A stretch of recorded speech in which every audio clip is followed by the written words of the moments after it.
오늘 우리에게 주신 하나님 말씀은 마태복음 2장 13절에서 15절입니다. 그들이 떠난 후에 주의 사자가 요셉에게 현몽하여 이르되 헤롯이 아기를 찾아 죽이려 하니 일어나 아기와 그의 어머니를 데리고 애굽으로 피하여 내가 내게 이르기까지 거기 있으라 하시니 요셉이 일어나서 밤에 아기와 그의 어머니를 데리고 애굽으로 떠나가 헤롯이 죽기까지 거기 있었으니 이는 주께서 선지자를 통하여 말씀하신 바 애굽으로부터 내 아들을 불렀다 함을 이루려 하심이라. 아멘. 이 새벽에 예배하시는 은혜가 우리 성도님들께 함께 하시기를 예수님의 이름으로 축복합니다. 아멘. 하나님은 아기 예수님이 탄생하는 과정에서 그 요셉 가정의 헌신을 요구하셨고 사용하셨습니다. 마리아도 나름대로 힘들었겠지만 요셉은 참 고통스러웠을 겁니다. 그 당시에 마리아와 요셉의 사이는 약혼 관계입니다. 그런데 유대 문화에서 약혼은 결혼과 똑같은 법정 효력을 가졌습니다. 그렇게 약혼한 여인 마리아가 자기도 모르게 임신했을 때 이것은 요셉의 입장에서는 참 받아들이기 힘든 일이었을 겁니다.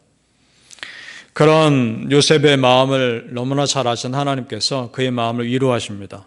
그리고 천사를 보내셔서 이거는 사람의 일이 아니고 성령님의 일이다.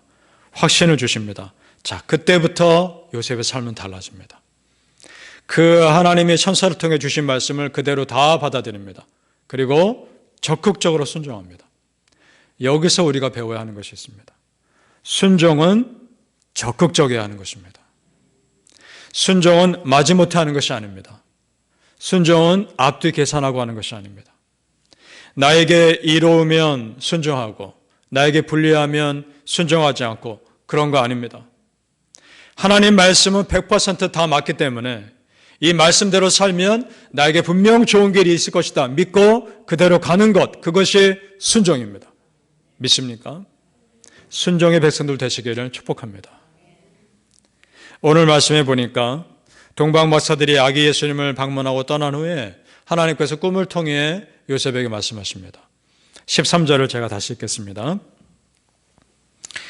13절 그들이 떠난 후에 주의 사자가 요셉에게 현몽하여 이르되 헤롯이 아기를 찾아 죽이려 하니 일어나 아기와 그의 어머니를 데리고 애굽으로 피하여 내가 너에게 이르기까지 거기 있으라 하시니.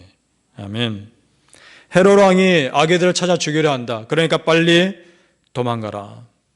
그 어머니와 아기 예수를 데리고 도망가라 라고 자세히 얘기하십니다. 그 말씀에 그대로 순종합니다. 자, 보세요. 어디로 피해야 할지, 언제까지 피해야 할지 구체적으로 자세하게 말씀해 주십니다. 그리고 헤롯 왕이 죽은 후에 또다시 알려주십니다. 이건 같이 읽어보죠. 이 말씀은 19절에서 20절입니다. 오늘 2장 19절에서 20절 시작. 헤롯이 죽은 후에 주의 사자가 애굽에서 요셉에게 현몽하여 이르되 일어나 아기와 그의 어머니를 데리고 이스라엘 땅으로 가라. 아기의 목숨을 찾던 자들이 죽었느니라 하시니. 아멘. 다시 일어나서 고향 땅 이스라엘로 돌아가라는 겁니다. 자, 여러분 한번 그 장면 한번 생각해 보시죠. 그 상황을 이스라엘에서 애굽으로, 다시 애굽에서 이스라엘로.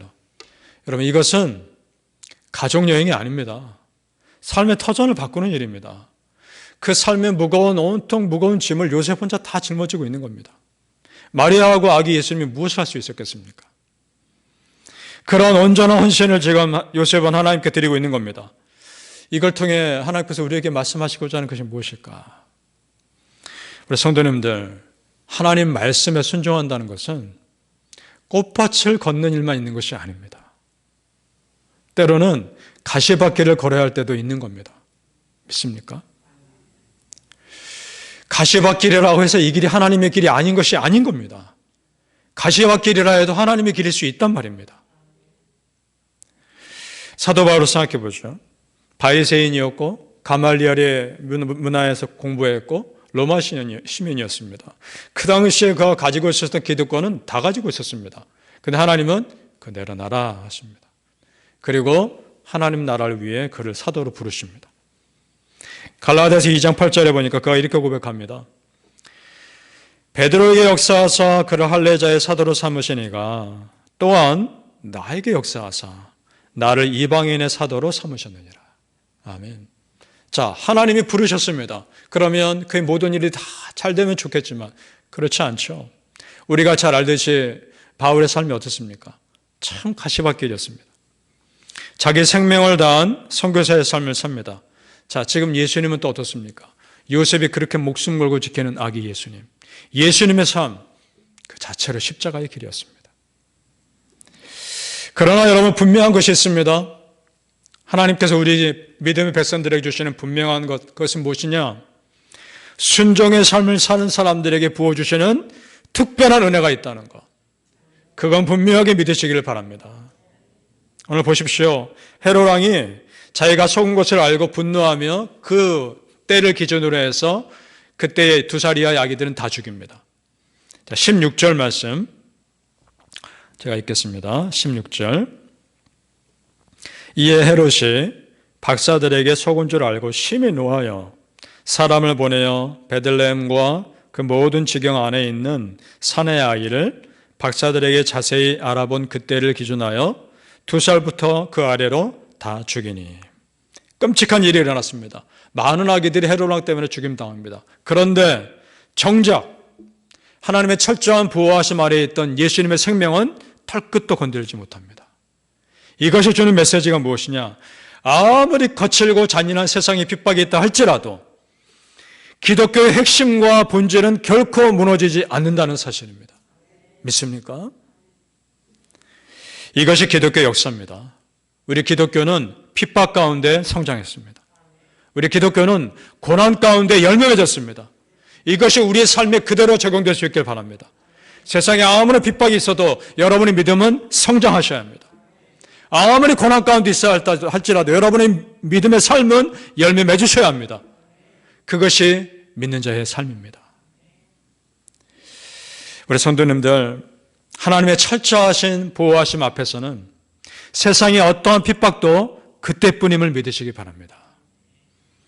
하나님 말씀대로 살려고 최선을 다해 살았던 요셉 가정을 끝까지 지켜주신 그 하나님 보면서 이런 생각이 듭니다. 아, 하나님께서 보시는 것은 그 사람의 능력이 아니라 진실함이구나. 하나님 앞에서의 진실함과 사람 앞에서의 진실함을 보시는구나. 마리아 앞에서 요셉이 얼마나 진실하게 합니까? 하나님 앞에서 얼마나 진실하게 말씀대로 순종합니까? 그런 사람 반드시 지켜주십니다. 시편 117편 2절 말씀.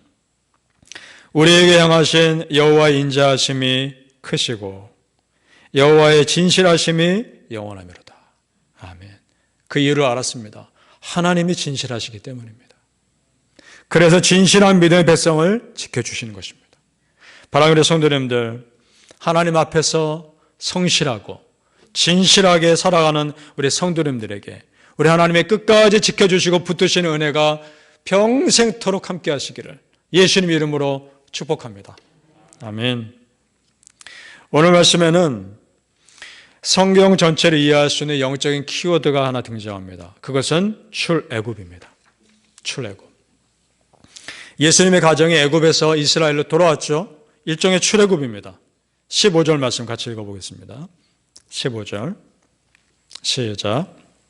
헤롯이 죽기까지 거기 있었으니 이는 주께서 선지자를 통하여 말씀하신 바 애굽으로부터 내 아들을 불렀다함을 이루려 하심이라. 아멘. 이스라엘 민족에게 출애굽은 단순히 한 나라를 떠나는 것만 의미한 것이 아니었죠. 노예에서 해방을, 우상숭배의 죄에서 자유를 의미하는 것이었습니다. 마찬가지입니다.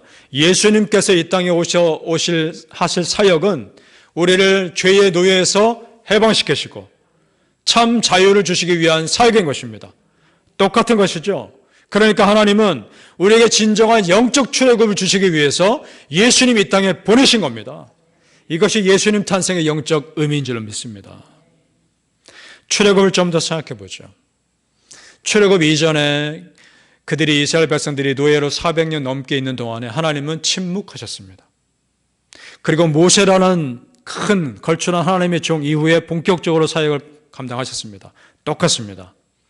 예수님이 이 땅에 오시기 전까지 구약성경 말라기 이후부터 신약성경 마태복음 있기까지 약 400년의 암흑기가 있었습니다. 어떠한 메시지도 없고 어떠한 선지자들의 말씀도 없는 암흑기가 있었습니다. 그러나 예수 그리스도 오신 이후에 말씀이신 예수님을 통해 놀라운 사역을 감당하신단 말입니다. 영적인 출애굽입니다. 예수님을 인해 우리는 이제는 죄의 노예에서 자유인이 되었습니다. 출애굽하셨습니다. 더 이상 죄의 멍에를 매지 마시길 바랍니다. 우리는 이제 구원 얻는 백성이 되었습니다.